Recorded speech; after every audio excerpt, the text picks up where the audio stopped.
I'm doing here is actually talking about somebody, Sarah Payne's research. So Sarah Payne has been working on the project and done some research into housing developers and their perspective on sustainable drainage. But she is on maternity leave, so I'm presenting her research, which obviously I'm not completely expert in, but I will do my best. So she wrote a very nice report, which is a PDF which I can provide you with.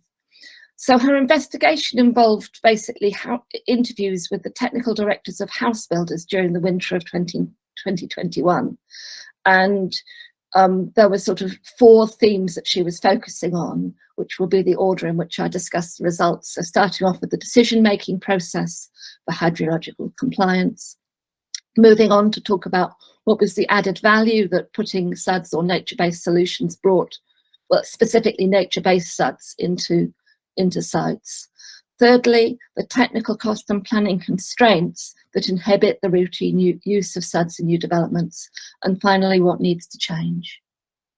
So she recruited the technical, she wrote to 9 house builders, technical directors, largely large volume builders serving the Yorkshire and Humber region. She had 4 positive responses, which my colleagues from Syria tell me is, they're very excited that she's heard something from house builders, because it's always quite a hard area to find out about. So there were 4 interviews lasting 60 to 90 minutes. The interviews were audio recorded and transcribed. Identifying information was then removed.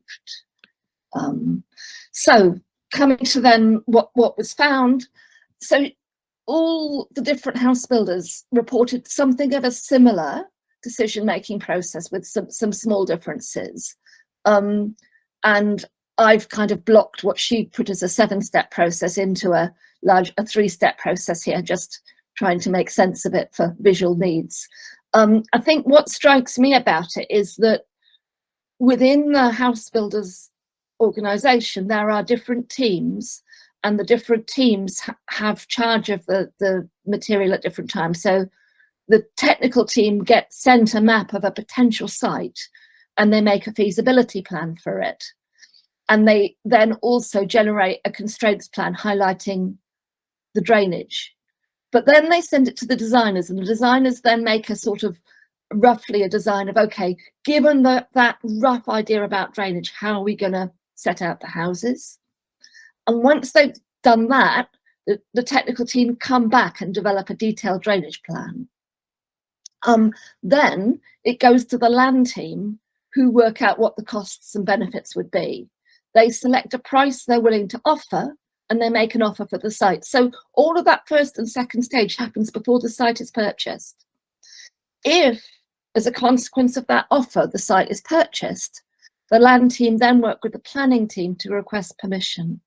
So for me, that's a bit of an eye-opener as to how the process works. So some particular factors that she said sort of really shaped that process was particularly, the local authority, their plan requirements are primary influence, and all of the technical directors said it's best to speak to the planners to understand what they want. But they also highlighted the challenges of working in the competitive dynamics of the land market, and how house builders have to balance the commercial pressure to acquire land with the regulatory requirements of flood alleviation. And in particular, how landowners' expectations about, of course you could fit 100 houses onto that plot. It's got to be worth more than that. The landowners are trying to drive their price down, and so there's a real balancing act they have to do. The land management companies, as in the people who are going to sort of look after the site after they've sold it for the owners of properties, they have very limited influence on design, but they do over some of the details. So, for example, land management companies have particular desires about how deep the pond is and what the slopes are and things like that. Another common factor that all of the developers said was that they favoured off-plot SuDs, as in SuDs which were on the shared land of a development, not on individual housing plots. So they said that SuDs away from the domestic property are preferred because They can be relied to contribute to volumetric calculations. And somebody talked about an anecdote of one of their competitors who'd put permeable paving on the plots and then found that that didn't count towards what the water company measured. They avoid awkward customs questions from potential buyers about, well, what am I meant to do with that? And you say, I've got a responsibility to look after that. Well, I want to change my garden to, I don't know, put plastic glass in or something. So, and also it's much more simple to design. It doesn't need sort of careful management of the site and every plot being different. So that was kind of their logic on that. Moving on then to the second area, do nature-based solutions add any value? The interviewees were in agreement that SuDs and nature-based solutions did not add value to the sales price of properties from their point of view. However, some house builders, not all of them, acknowledged that that SuDs, and in particular, you know, as part of good landscaping, could have a positive impact on the marketability of a site. And there was also some hint that, like, you know, as biodiversity net gain and concerns about greening become more prominent, that might become more important in the future. So I think there's some potential opportunities from our point of view there. In terms of moving on to the third area, constraints inhibiting use, obviously soil composition and topography are important in thinking about the drainage. Somebody highlighted that in the Hull area, the soil can vary a lot locally within a site. So although they said, you know, we think, oh, this is a chalk area, fantastic, we can infiltrate. And then they found that bits of it you couldn't because, you know, it was very variable. So I suppose that means they need more pre-investigation or something. They claimed that they had complete access to all the technical skills they needed for SuDs design, that wasn't a problem, although they did flag up that if biodiversity net gain and greening becomes more important, they may need more skills in that regard in the future.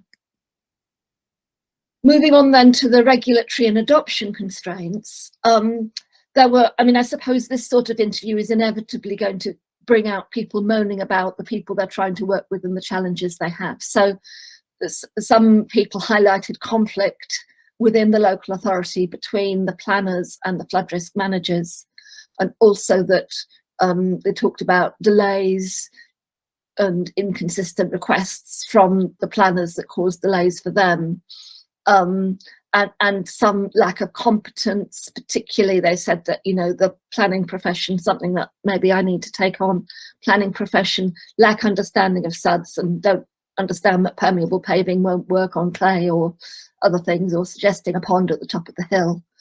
They also highlighted some challenges they had in terms of water companies. They said the water companies have very exacting requirements that tend to push them towards concrete boxes.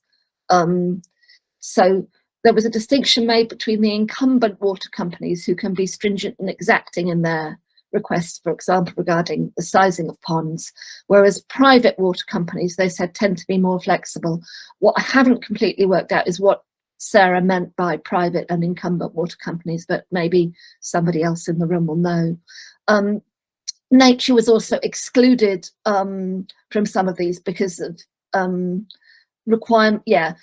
in the requirements in terms of maintenance. There was, for example, often a requirement that grass was cut very low, and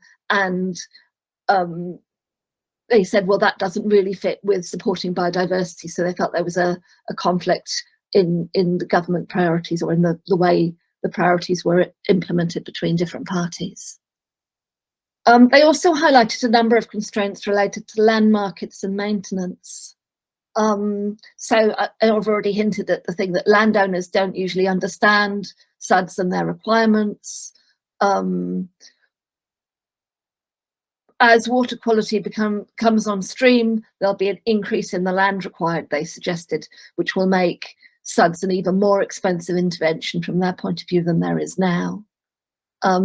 While they said, yeah, it's easy to do maintenance with a management company, they said that doesn't apply. There's always a difficult patch between when they finish creating the SuDs, which often they have to do early, and the handover to the management company, which will only come when they finish the site.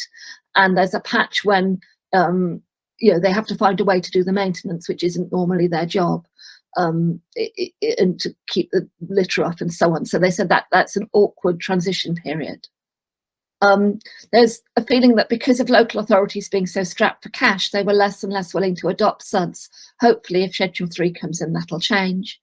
And there were changes, and they also highlighted an issue about joint maintenance when you've got a management company doing some part, but you've got a local authority or water company who've adopted an asset doing another part. But they said the local authority and water company don't tend to maintain to such high quality, they don't maintain the aesthetic standards, and can mean the site doesn't look as good, which they didn't feel was good for their reputation. So concluding then with what needs to change, they said, well, we need a level playing field with clear, consistent and easy to apply rules. And if they're wanted, that needs to incorporate on-plot SuDs.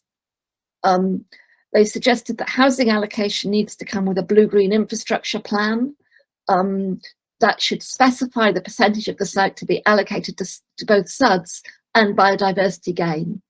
And if that allocation happened at the point a site is allocated for housing, then landowners would understand. I think that was their key point, that this is a way that landowners could understand the restriction on the value that can be gained from their site. And then there was a recognition that as water quality requirements come more on stream, they'll have to upskill, and they're concerned that there might be conflict with purchasers who want tidy sites without lots of messy plants. So, a bit of a whiz through that material, but thank you for listening. So what we'll do is we'll move directly on to the next presentation, which is Christine, and then we'll come back for questions once we've done 3.